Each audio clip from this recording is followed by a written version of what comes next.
ರೀತಿಯ ಭಾವನೆಯನ್ನು ಒಂದಲ್ಲ ಒಂದು ಸಂದರ್ಭದಲ್ಲಿ ನೀವು ಖಂಡಿತವಾಗಿಯೂ ಅನುಭವಿಸಿರ್ತೀರಾ. ನಿಮಗೆ ಬಹಳಷ್ಟು ಒತ್ತಡ ಆಗಿರಲ್ಲ, ಯಾವುದೇ ರೀತಿಯ ಚಿಂತೆ ಇರಲ್ಲ.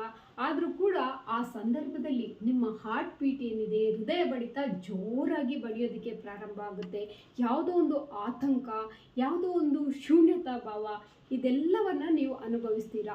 ಇದು ಯಾಕೆ ಈ ಥರ ಆಗುತ್ತೆ ಅಂತಂದರೆ, ನಮ್ಮ ಶರೀರದಲ್ಲಿ ಪಂಚತತ್ವಗಳ ಇನ್ಬ್ಯಾಲೆನ್ಸ್ ಆದಾಗ ಆಗುತ್ತೆ.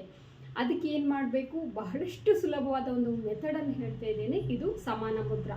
ಅಗ್ನಿತತ್ವ, ವಾಯುತತ್ವ, ಆಕಾಶತತ್ವ, ಪೃಥ್ವಿತತ್ವ, ಜಲತತ್ವ, ಈ 5 ತತ್ವಗಳನ್ನು ಈ ರೀತಿಯಾಗಿ ಜೋಡಿಸಿ 10 ಅಥವಾ 15 ನಿಮಿಷ ಈ ರೀತಿ ಹಿಡ್ಕೊಳ್ಳೋದ್ರಿಂದ ನಿಮ್ಮ ಒಂದು ಆ ಹಾರ್ಟ್ ಬೀಟಿನ ಸಮಸ್ಯೆ ಏನಿದೆ ಅದು ಬಹಳಷ್ಟು ಕಮ್ಮಿ ಆಗುತ್ತೆ. ಹಾಗೆ ನಮ್ಮ ಶರೀರದಲ್ಲಿ ಈ ಪಂಚತತ್ವಗಳ ಸಮತೋಲನ ಆಗುತ್ತೆ.